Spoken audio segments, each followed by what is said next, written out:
It's the perfect time of the year to cover your home in gorgeous holiday lights, but do those decorations interfere with your home's Wi-Fi signal? Well, Burton Kelso is the man who knows. He joins us this morning, and Burton brought his Barbie dream house with him. That I did. So here we are playing with our Barbie dream house, Burton.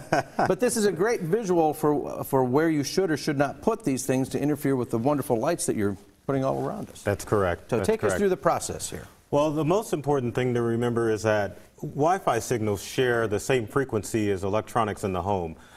When you add a Christmas tree and lights on your house in the mix, it can cause disruption with your wireless signal. Interesting.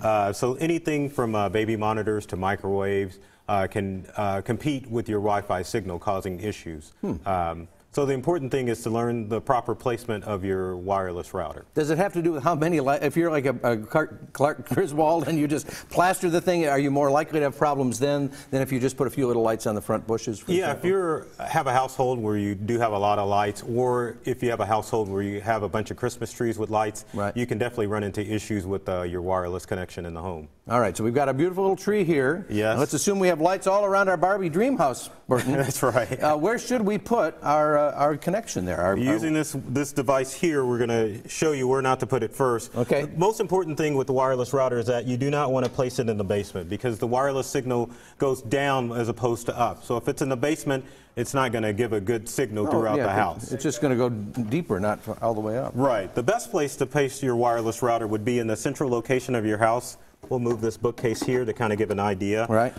So it needs to be on a shelf at least 4 feet off the floor to give a good wireless signal all over the house. Because wireless routers send out mushroom signal. A lot of people think that they're directional, but they're not. They just send out a big mushroom cloud type of signal, so it needs to be in an area where it can cover all areas of your house. If you've got a near window, it's going to send the signal out. If it's in the basement, it's not going to go through the whole house. Okay, so let's say that Ken and Skipper come over to visit Barbie in her dream house. And Ken and Skipper love LED lights because they're very, environmentally minded. Right. Is that different? Will Barbie have a problem with Ken? Not at all. I'd probably be a good present because LED lights do not put out a strong signal like your traditional Christmas lights. So if you have a home that has a lot of trees with lights, then you might want to consider going with LED lights. Like you said, they're environmentally friendly.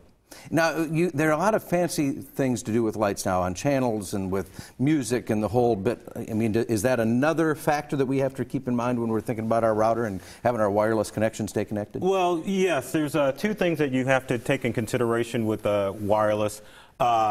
There's 5 gigahertz signal and a 2.4 gigahertz signal. Okay. Now the 2.4 is the most commonly used, and so you're going to find more interference with that signal. Right. With the 5 gigahertz, which is the newest technology with new routers, it's going to send out a signal that won't interfere as much with your holiday lights and with all the other electronics in your home. That's very nice. The other thing too with the wireless router, if you've got antennas on your router like this one here, it's best to place them one horizontal and then one vertically, so that way you get full wireless coverage in your house. Right. What's the other little white one? Give me this one here. Let me hold that other one. What's the little white one? Yeah, I'm going to... this is a wireless range extender. Now, if all else fails with your wireless in your home, you can buy one of these wireless range extenders which will plug in any outlet in your home. And what a wireless range extender does, and you're in the right place for it, let's say your router's in your home where you are, and you want to get it over to where I am. So what you would do is plug the wireless range extender where I am at,